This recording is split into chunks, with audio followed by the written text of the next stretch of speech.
Good morning, student. Welcome in another video lecture session. હાલની પરિસ્થિતિ તમને ખ્યાલમાં હશે જ. તો હાલની પરિસ્થિતિને ધ્યાનમાં લઈ સરકારશ્રીએ અને યુનિવર્સિટીએ એક નવો સર્ક્યુલર આપેલો છે, જે પ્રમાણે હાલમાં કોલેજમાં એજ્યુકેશન વર્ક બંધ છે.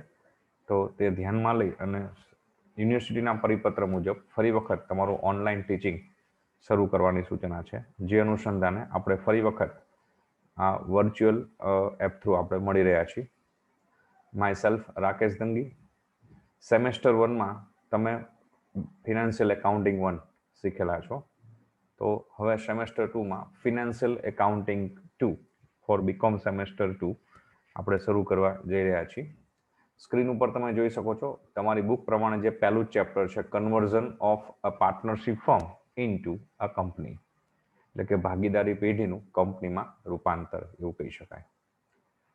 ચેપ્ટર વિશેની વાત કરીએ તો કોઈ ભાગીદારી પેઢી છે એ પોતાનો ધંધો વિસ્તારવા માંગે છે, ફેલાવવા માંગે છે, વધારે પ્રમાણમાં ટર્નઓવર કરવા માંગે છે, વધારે નફો કમાવા માંગે છે. પણ ભાગીદારી પેઢી હશે તો એ અમુક મર્યાદાઓ હશે, ટર્નઓવરની મર્યાદાઓ હશે, મૂડીની મર્યાદાઓ હશે, મેનેજમેન્ટની મર્યાદાઓ હશે, સરકારી પ્રતિબંધોની મર્યાદાઓ હશે, સરકારી નિયમોની મર્યાદાઓ હશે. તો આ બધી બાબતોને ધ્યાનમાં લઈ જ્યારે કોઈ પેઢી પોતાનો ધંધો એક્સપાન્ડ કરવા માંગે, વિસ્તારવા માંગે છે, ફેલાવવા માંગે છે, તો કંપની છે એ પેઢી છે પોતાનું ધંધાનું સ્વરૂપ છે પેઢીમાંથી કંપનીમાં રૂપાંતર કરે છે, જેમાંની પેઢીની ઘણી બધી મર્યાદાઓ જે છે એ ઓટોમેટિક એ દૂર થઈ જાય છે અથવા એને એડજસ્ટ કરી શકાય છે. તો એને લગતું કંઈક આ ચેપ્ટર આપણે જોવા જઈ રહ્યા છીએ. સ્ટાર્ટ કરીશું. ફર્સ્ટ સેક્શન છે ઇન્ટ્રોડક્શન. તમારી બુકમાં આપેલું છે એ જ પેજનું મેં સ્ક્રીનશોટ અહીંયા લઈ અને તમારી સાથે શેર કરું છું. It may be that when a partnership firm is dissolved, all the assets and liabilities may be sold to some company, or partners themselves may start a new company and sell the whole business of firm to this company. કે જ્યારે કોઈ ભાગીદારી પેઢીનો ધંધો બંધ કરવામાં આવે ત્યારે પેઢીમાં જે કંઈ બધી મિલકતો છે, જે કંઈ જવાબદારીઓ છે, એનો નિકાલ કરવામાં આવે છે. નિકાલ બે રીતે થઈ શકે છે. એ બધી મિલકતો અને જવાબદારીઓ છે એ કંપની પોતે સ્વીકારી લે, એટલે કે કંપનીને વેચી દેવામાં આવે પેઢી તરફથી, અથવા તો પેઢીના જે ભાગીદારો છે એ પોતે એ મિલકત અને જવાબદારીનો સ્વીકાર કરી લે અને આ રીતે પેઢી છે એ પોતાનો ધંધો છે એ કંપનીને વેચી દે છે. This is called conversion or sale of partnership business into a company.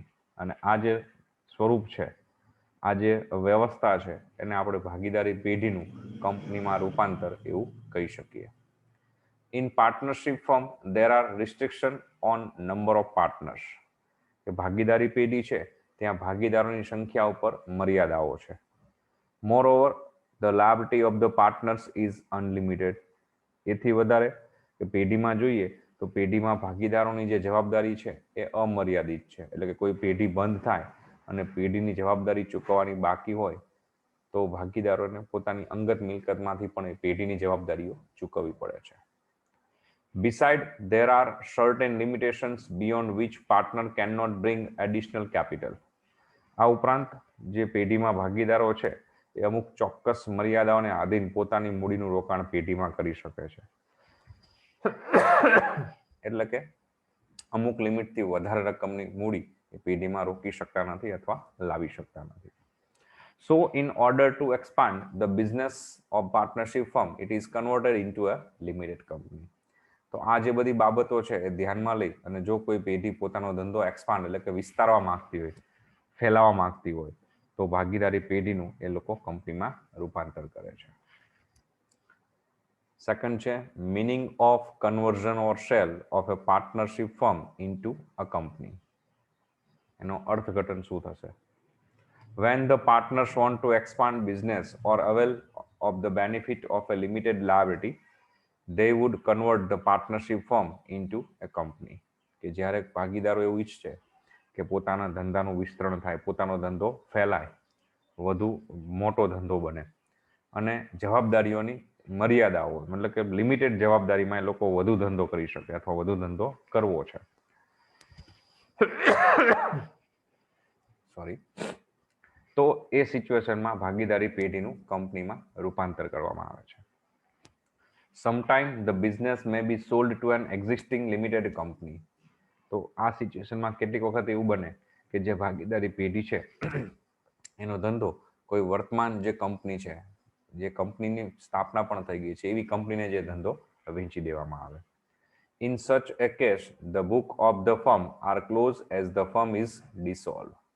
આ પરિસ્થિતિમાં પેઢીના જે હિસાબી ચોપડા છે બંધ કરવામાં આવે છે. જે રીતે આપણે કોઈ પેઢી પોતાનો ધંધો બંધ કરે એ જ રીતે અહીંયા પેઢી પોતાનો ધંધો કંપનીને વેચી દેશે તો પેઢીના હિસાબી ચોપડા બંધ કરવામાં આવે છે. જે રીતે કોઈ ભાગીદારી પેઢી પોતાનો ધંધો બંધ કરે અને જે હિસાબો લખાય છે એ જ પ્રમાણમાં. Realization account is prepared and all the assets and liabilities are transferred to its at book values.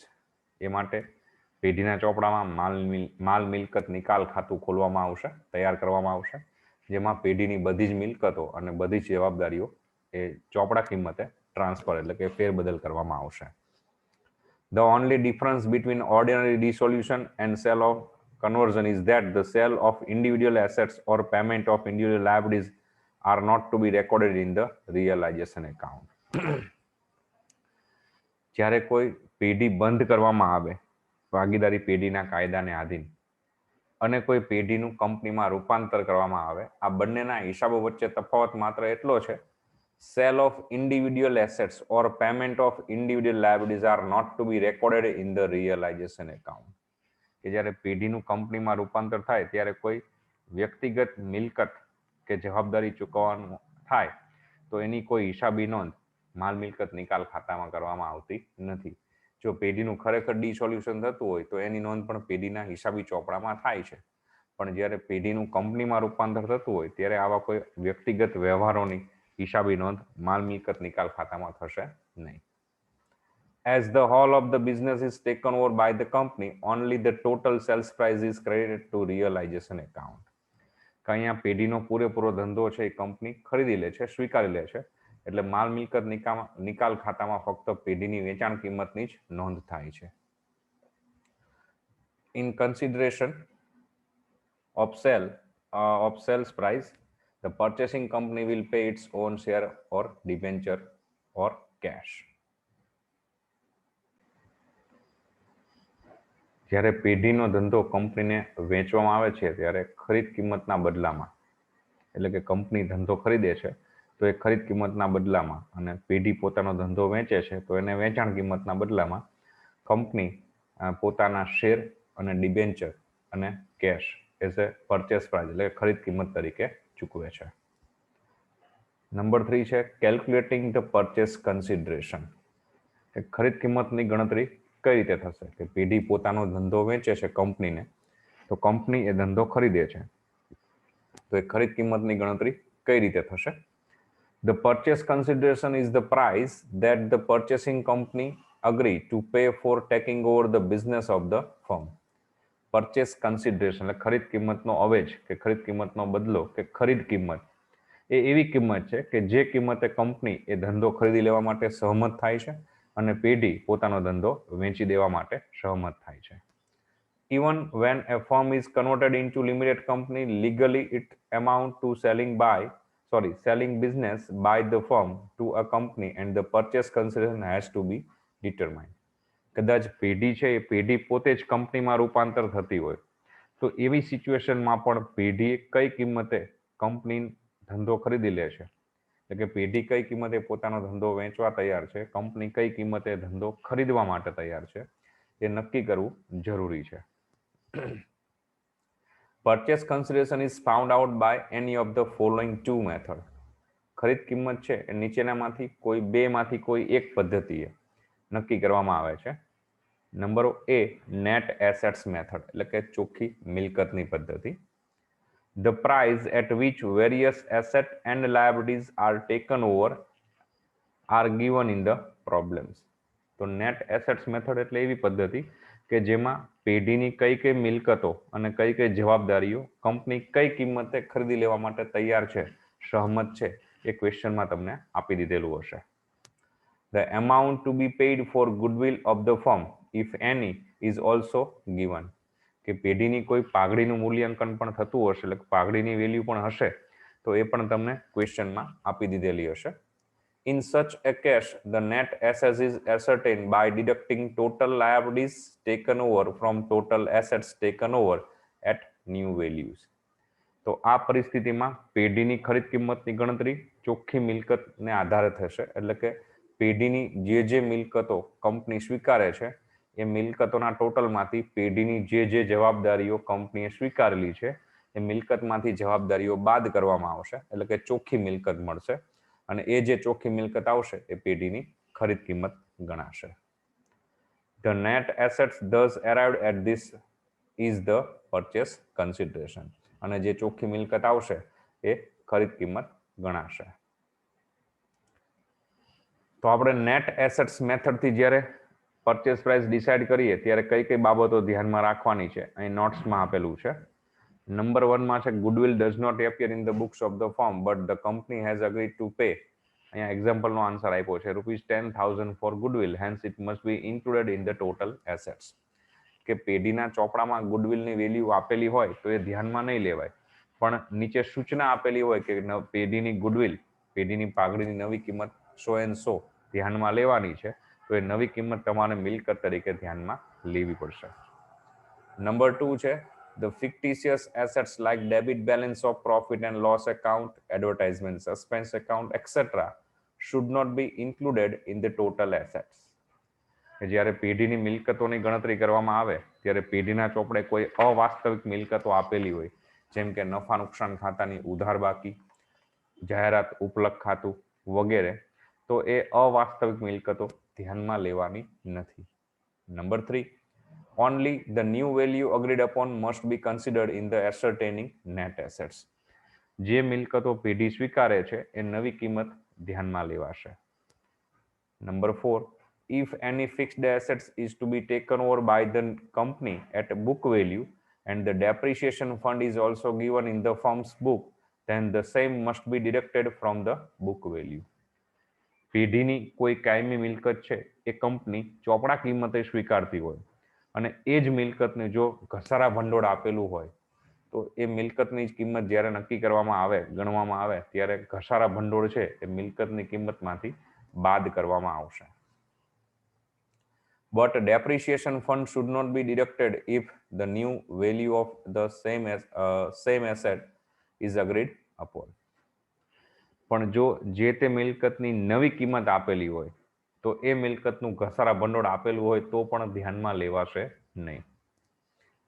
Number 5, the accumulated profit is to be deducted from the assets as they are the outside liabilities. For example, like આપેલું છે reserve fund, profit and loss account, credit balance etcetera. Accumulated profit એટલે કે પેઢીમાં એકત્રિત થયેલ નફાની બાકીઓ આપેલી હોય તો એ પેઢીની જવાબદારી તરીકે ગણાશે નહીં. જેમ કે તમને નફા નુકસાન ખાતાની બાકી આપેલી હોય, રિઝર્વ ફંડ એટલે કે અનામત ભંડોળ આપેલું હોય, તો વગેરે જે છે એ પેઢીની જવાબદારી નથી. એટલે કે જ્યારે ચોખ્ખી મિલકતની ગણતરી કરવામાં આવે, નેટ એસેટ્સ પરચેસ પ્રાઇસ ગણવામાં આવે ત્યારે એ એઝ એ લાયબિલિટી તરીકે ધ્યાનમાં લેવાશે નહીં. Number 6, workers provident fund, workers profit sharing fund, etc. are the outside liabilities and should be deducted from the total assets. કામદાર નફા ભાગ ભંડોળ, કામદાર પ્રોવિડન્ટ ફંડ ભંડોળ વગેરે જે આપેલું હોય એ પેઢીની બાહ્ય જવાબદારી છે, તો એ જ્યારે પેઢીની ચોખ્ખી મિલકત ગણાશે ત્યારે મિલકતમાંથી જવાબદારી તરીકે બાદ થશે. Number 7, liabilities not taken over by the company should not be deducted from total assets. કદાચ પેઢીની કોઈ જવાબદારી, બાહ્ય જવાબદારી કંપની ન સ્વીકારતી હોય તો એ જવાબદારી મિલકતમાંથી બાદ થશે નહીં. તો અહીંયા આપણે જે ડિસ્કશન અત્યારે પૂરું કરી છે એ પહેલી મેથડ છે નેટ એસેટ્સ મેથડ, એટલે કે ચોખ્ખી મિલકતની પદ્ધતિ. કે પેઢીમાં જે મિલકતો અને જવાબદારીઓ છે એમાંથી કઈ મિલકતો અને કઈ જવાબદારી કઈ કિંમતે કંપની સ્વીકારે છે એનો ડેટા, એની માહિતી તમને ક્વેશ્ચનમાં આપેલી હશે. તો એના આધારે પેઢીની જે મિલકતો જે કિંમતે કંપની સ્વીકારે છે એનો ટોટલ કરવામાં આવશે એટલે કે ટોટલ એસેટ્સ ટેકન ઓવર, એમાંથી પેઢીની જે જવાબદારીઓ કંપની જે કિંમતે સ્વીકારે છે એ મિલકતમાંથી બાદ થશે, એટલે કે ટોટલ એક્સેપ્ટેડ લાયબિલિટીઝ. તો ટોટલ એસેટ્સ ટેકન ઓવરમાંથી total taken over liabilities less કરીએ એટલે પેઢીની નેટ એસેટ્સ મળશે. એ નેટ એસેટ્સ છે એ જ ફર્મની પરચેસ પ્રાઇસ નક્કી થશે. એ સિચ્યુએશનમાં પેઢીની કોઈ ગુડવિલ એટલે કે પાઘડી ચોપડે આપેલી હોય તો એને ધ્યાનમાં નહીં લેવાય, બટ ઇન્ફોર્મેશનમાં જો ગુડવિલ વિશે કોઈ સૂચના હોય તો એ ઇન્ફોર્મેશનને આપણે ફોલો કરવાની રહેશે. નંબર બી, બીજી મેથડ આપણે જોઈએ, કન્સિડરેશન મેથડ એટલે કે અવેજ પદ્ધતિ. Purchase consideration can also be determined by consideration method, કે પેઢીની ખરીદ કિંમત છે એ આપણે અવેજ પદ્ધતિએ પણ નક્કી કરી શકીએ છીએ.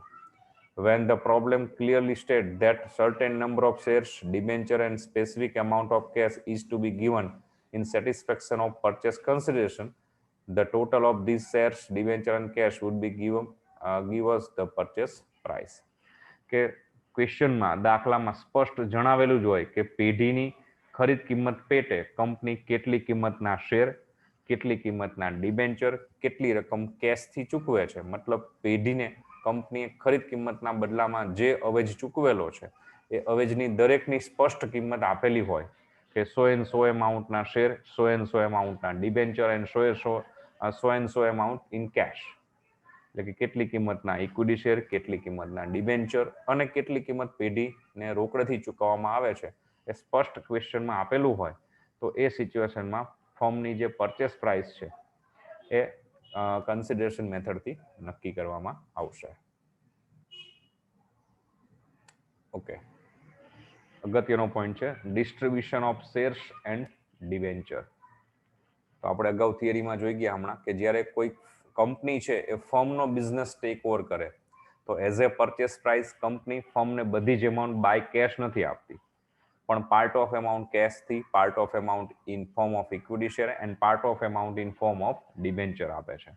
કે જ્યારે પેઢીનો ધંધો કંપની ખરીદી લે છે તો ખરીદ કિંમતના બદલામાં કંપની પેઢીને બધી જ રકમ રોકડમાં નથી ચૂકવતી, પણ અમુક કિંમતના શેર્સ, અમુક કિંમતના ડિબેન્ચર્સ અને અમુક રકમ રોકડમાં ચૂકવે છે. તો એઝ એ પરચેસ પ્રાઇસ કંપનીએ જે શેર અને ડિબેન્ચર પેઢીને આપેલા છે એ શેર અને ડિબેન્ચર ફર્મમાં કઈ રીતે ડિસ્ટ્રીબ્યુટ થશે એનું અહીં પોઈન્ટ આપેલો છે, એના વિશે આપણે ડિસ્કશન કરીએ.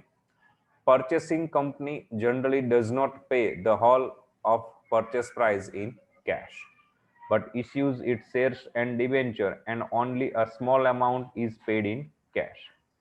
ખરીદ કિંમતમાં સામાન્ય રીતે ખરીદનાર કંપની છે બધી જ રકમ રોકડમાં ચૂકવતી નથી, પણ ખરીદ કિંમતના બદલામાં શેર અને ડિબેન્ચર આપે છે અને ખરીદ કિંમતનો થોડો એવો ભાગ છે એ રોકડમાં ચૂકવે છે. In such a case, the question arises as to in which proportion should be the shares and debenture received be distributed among the partners. તો આ પરિસ્થિતિમાં પ્રશ્ન એ ઉદ્ભવે છે કે ખરીદ કિંમતના બદલામાં જે શેર અને ડિબેન્ચર પેઢીને મળેલા છે એ શેર અને ડિબેન્ચર પેઢીએ કઈ રીતે ભાગીદારો વચ્ચે વહેંચવા. In the absence of any agreement among the partners, the shares or debentures received must be distributed in proportion of to the final capital balance of the partners. જો દાખલામાં કોઈ જ સ્પષ્ટતા ન આપેલી હોય તો ખરીદ કિંમતના બદલામાં પેઢીને જે શેર કે ડિબેન્ચર મળેલા છે એ પેઢીના ભાગીદારો વચ્ચે એમની આખરની મૂડીના પ્રમાણમાં વહેંચાશે. This capital balance arrived at after making adjustment for the profit or loss on realization and also the profit and loss account balance or reserve fund. તો આ આખરની મૂડી ફાઇનલ કેપિટલ એટલે કઈ ગણવાની? તો એમાં અહીંયા સ્પષ્ટતા આપેલી છે કે ફાઇનલ કેપિટલ મતલબ કે પેઢી જ્યારે બંધ થાય છે ત્યારે પેઢીના ચોપડે રિયલાઇઝેશન એકાઉન્ટ બનાવવામાં આવે છે, માલ મિલકત નિકાલ ખાતું. તો આ માલ મિલકત નિકાલ ખાતું બંધ કરી અને પેઢીને ધંધો વેચતા, પેઢી પોતાનો ધંધો વેચે છે તો ધંધો વેચતા પેઢીને જે કંઈ નફો કે નુકસાન થાય છે એ ભાગીદારો વચ્ચે વહેંચી દેવાશે એમના નફા નુકસાનના પ્રમાણમાં. ઉપરાંત પેઢીના ચોપડે કોઈ નફા નુકસાન ખાતાની બાકી કે કોઈ અનામત ભંડોળની બાકી આપેલી હોય તો એ પણ ભાગીદારો વચ્ચે એના નફા નુકસાનના પ્રમાણમાં વહેંચી દેવાશે. તો આ માલ મિલકત નિકાલ ખાતાનો નફો નુકસાન અને નહીં વેચાયેલ એકત્રિત થયેલ નફા નુકસાન કે ભંડોળની બાકી ભાગીદારો વચ્ચે વહેંચ્યા પછી જે આખરની મૂડી ભાગીદારોની આવે છે એ મૂડીનું પ્રમાણ એટલે ફાઇનલ કેપિટલ રેશિયો ગણાશે. The shares or debenture cannot be given in fractions. Hence, the number of shares or debenture must be rounded up. ખરીદ કિંમતમાં કંપની તરફથી જે શેર કે ડિબેન્ચર મળેલા છે એ ભાગીદારો વચ્ચે કઈ રીતે વહેંચવા એ આપણે ઉપર જોઈ ગયા. હવે જો આ શેર કે ડિબેન્ચરનું એ પ્રમાણમાં વહેંચણી કરવામાં આવે અને કદાચ કોઈ શેર ફ્રેક્શન આવે એટલે અપૂર્ણાંકમાં શેરની સંખ્યા કે ડિબેન્ચરની સંખ્યા આવે તો એ અપૂર્ણાંકમાં શેર કે ડિબેન્ચર આપવામાં આવતા નથી, પણ એને ફરજિયાતપણે રાઉન્ડ અપ એટલે 1-2 શેર પ્લસ માઇનસ કરી ઉપરના એક રાઉન્ડ ફિગરથી ઉપરના શેર છે એ બીજે પાર્ટનર્સ વચ્ચે એડજસ્ટ કરી અને નંબર ઓફ શેર્સ કે ડિબેન્ચર એ રાઉન્ડ ફિગરમાં એડજસ્ટ કરવામાં આવે છે. If there is an agreement among the partners to divide the shares or debenture in a particular proportion, then that proportion should be used. જો દાખલામાં સ્પષ્ટ જણાવેલું હોય કે ખરીદ કિંમતના બદલામાં મળેલ શેર કે ડિબેન્ચર ભાગીદારો વચ્ચે કઈ રીતે વહેંચવા, તો એ સૂચના પ્રમાણે ભાગીદારો વચ્ચે શેર કે ડિબેન્ચરની વહેંચણી કરવામાં આવે છે.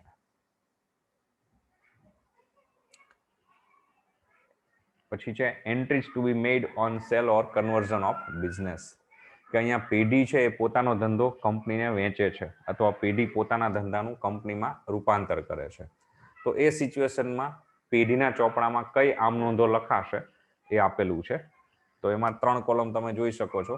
ટ્રાન્ઝેક્શન્સ એટલે કે વ્યવહારો, પછી એકાઉન્ટ ટુ બી ડેબિટેડ એટલે કયા ખાતા ઉધાર થશે, કયા ખાતા જમા થશે. ટ્રાન્ઝેક્શન્સનું કોલમ છે, ડેબિટનું કોલમ છે, ક્રેડિટનું કોલમ છે, એટલે કયા પ્રકારનો વ્યવહાર છે તો કયા ખાતા ઉધાર થશે, કયા ખાતા જમા થશે.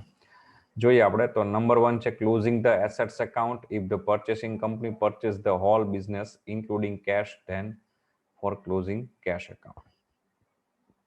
ખરીદનાર કંપની છે એ પેઢીની બધી જ મિલકતો પૂરેપૂરો ધંધો ખરીદી લેતી હોય રોકડ સહિતનો, તો રોકડ સહિતના બધા જ ખાતા બંધ કરી દેવામાં આવશે. તો એ વખતે એન્ટ્રી થશે realisation account debit to assets account with book value and realisation account debit to cash bank. એટલે કે પેઢીની જે મિલકતો છે એ બધી જ મિલકતો ખાતા જમા થઈ જશે અને માલ મિલકત નિકાલ ખાતે ઉધાર થશે, એટલે કે realisation account debit to assets. But અહીંયા ધ્યાન એ રાખવાનું છે કે વિથ ઇટ્સ બુક વેલ્યુ, એની ચોપડે કિંમતથી મિલકતોના ખાતા બંધ થશે.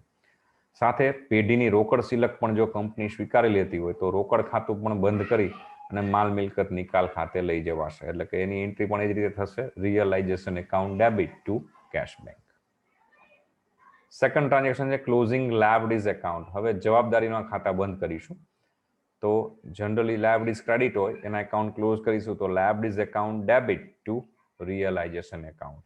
એટલે જે જવાબદારી પેઢીની જવાબદારી કંપનીએ સ્વીકારેલી છે એ જવાબદારીઓના ખાતા ઉધાર થશે અને માલ મિલકત નિકાલ ખાતે જમા થશે.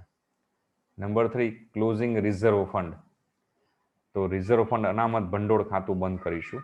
તો જ્યારે પેઢી પોતાનો ધંધો કંપનીને વેચી દે છે ત્યારે કંપનીના ચોપડામાં પેઢીના ચોપડામાં જે કે અક્યુમ્યુલેટેડ ફંડ આપેલા છે એ બધા ફંડના એકાઉન્ટ ડેબિટ થશે અને જે પાર્ટનર્સ છે ફર્મમાં એ પાર્ટનર્સ વચ્ચેના પ્રોફિટ શેરિંગ રેશિયો હોય છે ક્રેડિટ થશે, એટલે કે reserve fund account debit to partners capital account. Number 4 for recording purchase price. હવે પેઢી પોતાનો ધંધો કંપનીને વેચી દે છે તો કંપની એ ધંધો જે કિંમતે ખરીદવા માટે તૈયાર છે એ કિંમતની એટલે કે ખરીદ કિંમતની 2 નોંધ થશે. એમાં સૌથી પહેલા જ્યારે ખરીદ કિંમત નક્કી થશે ત્યારે એન્ટ્રી આવશે purchasing companies account debit to realisation account, એટલે ખરીદનાર કંપની ખાતે ઉધાર અને માલ મિલકત નિકાલ ખાતે જમા. B for recording purchase price received. હવે કંપની તરફથી પેઢીને એક ખરીદ કિંમત ચૂકવી આપવામાં આવશે તો પેઢીને એક ખરીદ કિંમતના પૈસા મળશે ત્યારે એન્ટ્રી કરશે. તો ફોર્મને એ પરચેસ પ્રાઇસ જે ફોર્મમાં મળેલી છે દરેક ફોર્મના એકાઉન્ટ ડેબિટ થશે. ફોર એક્ઝામ્પલ અહીં આપેલું છે shares account debit, debentures account debit, cache bank account debit. એટલે ખરીદ કિંમતમાં કંપની તરફથી પેઢીને શેર મળેલા હોય તો શેર ખાતે ઉધાર, ડિબેન્ચર મળેલા હોય તો એ ડિબેન્ચર ખાતે ઉધાર, રોકડ મેળવી હોય તો રોકડ બેંક ખાતે ઉધાર. ટુ પરચેસિંગ કંપનીઝ એકાઉન્ટ, તે ખરીદનાર કંપની ખાતે. Number 5 sale of assets not taken over. ક્યારેક એવું બને કે પેઢીની જે બધી મિલકતો છે એમાંની કોઈ મિલકત કંપની ન સ્વીકારે, તો જે મિલકતનો કંપનીએ સ્વીકાર નથી કરેલો એનો નિકાલ પેઢીએ એ રીતે કરશે કે કોઈ ભાગીદારે મિલકત લઈ જશે અથવા પેઢીએ મિલકત માર્કેટમાં વેચી દેશે.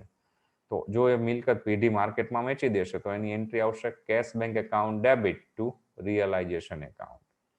Same way payment of liabilities not taken over. પેઢીની જે જવાબદારીઓ છે એમાંની કોઈ જવાબદારી કંપની ન સ્વીકારે તો એ જવાબદારી પેઢીએ ચૂકવવાની રહેશે. તો એની એન્ટ્રી આવશે realisation account debit to cash bank. Number 7 payment of dissolution expense. વિસર્જન ખર્ચની નોંધ કરવાની છે તો એની એન્ટ્રી ફિક્સ છે realisation account debit to cash bank. Number 8 distribution of realisation loss. કે પેઢી બંધ થાય છે તો પેઢીની મિલકત અને દેવાના નિકાલ માટે આપણે રિયલાઇઝેશન એકાઉન્ટ બનાવેલું હશે. એ રિયલાઇઝેશન એકાઉન્ટમાં લોસ કે પ્રોફિટ આવે એ પાર્ટનર્સ વચ્ચે શેર કરવામાં આવશે. તો એની એન્ટ્રી આવશે partners capital account debit to realisation account. By chance જો પ્રોફિટ હોય તો એને રિવર્સ એન્ટ્રી કરીશું realisation account debit to partners capital account, અને આ ડિસ્ટ્રીબ્યુશન થશે પાર્ટનર્સ વચ્ચે એના profit sharing ratio wise. Number 9 returning partners capital. હવે ભાગીદારોને એમની મૂડી પરત કરવામાં આવશે. તો મૂડી પરત કરવા માટે પેઢીને કંપની તરફથી ખરીદ કિંમતમાં જે શેર્સ કે ડિબેન્ચર્સ મળેલા છે એનું વિતરણ, એનું ડિસ્ટ્રીબ્યુશન પાર્ટનર્સ વચ્ચે થશે. છેલ્લે કેસ જે બાકી હશે કેસ એ પ્રમાણમાં મળશે. તો એની એન્ટ્રી આવે છે partners capital account debit to shares account to debentures account to cash bank account. તો just it is a information છે કે કઈ કઈ ટાઈપના ટ્રાન્ઝેક્શન જ્યારે ફર્મ છે પોતાનો બિઝનેસ કોઈ કંપનીને સોલ્ડ કરે અથવા કોઈ ફર્મ છે એ કંપનીમાં કન્વર્ટ થાય તો એ સિચ્યુએશનમાં ફર્મની બુકમાં કઈ ટાઈપના ટ્રાન્ઝેક્શન થાય છે અને એની શું જર્નલ એન્ટ્રી થાય છે એ આપણે જોયેલું છે. આની પ્રોપર એન્ટ્રી છે આપણે આગળ ઉપર જ્યારે અભ્યાસ કરીશું ત્યારે આપણને જોવા મળશે. પછી છેલ્લો પોઈન્ટ છે અહીંયા કે ફર્મની બુકમાં એના આ એકાઉન્ટ માટેના કયા કયા સ્ટેપ્સ આપણે ફોલો કરવાના છે તેનું લિસ્ટ આપેલું છે. આ લિસ્ટ બહુ જરૂરી છે કે તમે આ સ્ટેપ્સને ફોલો કરશો તો ફર્મની બુકમાં જે એકાઉન્ટ ક્લોઝ કરવાના છે એ તમારા માટે ઇઝી થઈ જશે. નંબર 1 છે open necessary account in which realisation account is the main account. કે સૌથી પહેલા તો પેઢીના ચોપડામાં જરૂરી ખાતા ખોલવાના છે. એમાં રિયલાઇઝેશન એકાઉન્ટ સૌથી અગત્યનું છે. કયા ખાતા ખોલવાના છે, કયા બનાવવાના છે હું તમને આગળ ઉપર લિસ્ટ આપીશ. નંબર 2 છે transfer balance of all accounts given. પછી પેઢીના ચોપડે જે કંઈ ખાતાની બાકીઓ છે મિલકત અને જવાબદારી, એ મિલકત અને જવાબદારીના ખાતા આપણે જે એકાઉન્ટ્સ બનાવેલા છે એમાં ટ્રાન્સફર કરીશું. Number 3 transfer reserve fund and profit loss account to capital account. પેઢીના ચોપડે જે અનામત ભંડોળ કે નફા નુકસાન ખાતાની બાકી આપેલી છે એ ભાગીદારોના મૂડી ખાતે લઈ જશું. Number 4 make 2 entry for purchase price. ખરીદ કિંમત માટે 2 નોંધ કરવાની છે. એમાં ડ્યુ એન્ડ રિસિપ્ટ, ખરીદ કિંમત પેઢીએ લેવાની થશે ત્યારે અને પેઢીને ખરીદ કિંમત મળશે ત્યારે. Number 5 sell all the assets not taken over, pay all liabilities not taken over and pay expenses. 5મા સ્ટેપમાં આપણે 3 પોઈન્ટ જોવાના છે કે જે મિલકતો નવી કંપનીએ નથી સ્વીકારેલી એ પેઢી એનો નિકાલ કરશે એની નોંધ, જે જવાબદારી કંપનીએ નથી સ્વીકારી પેઢેલી એનો પણ નિકાલ કરશે એની નોંધ, અને ખરીદ કિંમત ચૂકવાશે વિસર્જન ખર્ચની નોંધ કરવાની રહેશે. Number 6 close realisation account and transfer profit or loss to partners capital account. પછી માલ મિલકત નિકાલ ખાતું બંધ કરી એનો જે નફો કે નુકસાન આવશે ભાગીદારોના મૂડી ખાતે લઈ જશું. અને છેલ્લે distribute shares or debenture received and pay off cash to partners to close their capital account. Company તરફથી પેઢીને ખરીદ કિંમતમાં જે શેર્સ કે ડિબેન્ચર આપેલા છે એને નિયમ પ્રમાણે આપણે ભાગીદારો વચ્ચે વહેંચી દઈશું અને સૌથી છેલ્લે રોકડ ખાતું બંધ કરીને જે રોકડ છે એ ભાગીદારો ખાતે લઈ જશું અને પછી ભાગીદારોના મૂડી ખાતા બંધ કરીશું તો એમના મૂડી ખાતા સર્વર થઈ જશે. ઓકે, તો આ નેસેસરી સ્ટેપ્સ છે. એમાં કયા એકાઉન્ટ બનાવવાના છે, કયા કયા સ્ટેપ્સને ફોલો કરવાના છે એનું આગળ ઉપર ડિસ્કશન આપણે પછીના લેક્ચરમાં કરીશું. પણ પ્રમાણમાં ચેપ્ટર એકદમ ઇઝી છે. ફરી એક વખત ફટાફટ ઝડપથી જોઈ લઈએ તો અહીંયા પેઢી છે એ પોતાનો ધંધો બંધ કરે છે અને કંપનીને વેચી દે છે, અથવા એવું કહી શકાય કે પેઢી પોતાનો ધંધો વિસ્તારવા માટે, એક્સપાન્ડ કરવા માટે ફર્મને હવે કંપનીમાં બદલે છે. તો એ સિચ્યુએશનમાં પેઢી છે ફર્મ એ ધંધો વેચનાર બિઝનેસ વેન્ડર ગણાશે, કંપની છે બિઝનેસ પરચેસર ગણાશે. તો અહીંયા બિઝનેસ વેન્ડર જે છે ફર્મ, એની બુકમાં એના ટ્રાન્ઝેક્શન્સની એન્ટ્રી શું થાય, એની ઇફેક્ટ શું થાય, એ આપણે આ ચેપ્ટરમાં શીખવાનું છે.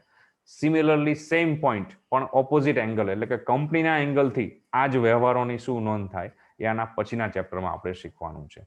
એટલે આ જે ચેપ્ટર છે, આ જે પોઈન્ટ્સ ઓફ વ્યૂ છે, આ જે ડિસ્કશન છે, નેક્સ્ટ ચેપ્ટરમાં ફરી વખત થશે. તો એ જ પોઈન્ટ બધા છે, એ જ ડિસ્કશન છે કે અહીંયા પેઢી છે પોતાનો ધંધો કંપનીને વેચે છે, તો એ સિચ્યુએશનમાં પેઢીના ચોપડે શું હિસાબ થાય છે આપણે આ ચેપ્ટરમાં શીખીશું. આ જ વ્યવહારમાં, આ જ પોઈન્ટ્સમાં કંપનીના ચોપડામાં શું એન્ટ્રી થાય એ આપણે આના પછીના ચેપ્ટરમાં શીખવાનું છે. એટલે આમ જોઈએ તો પહેલું અને બીજું બંને ચેપ્ટર એકબીજાને કનેક્ટેડ છે એવું કહી શકાય. ઓકે, તો નેક્સ્ટ લેક્ચરમાં આપણે આ ચેપ્ટરને ફરી આપણે આગળ ચલાવીશું. ઓકે.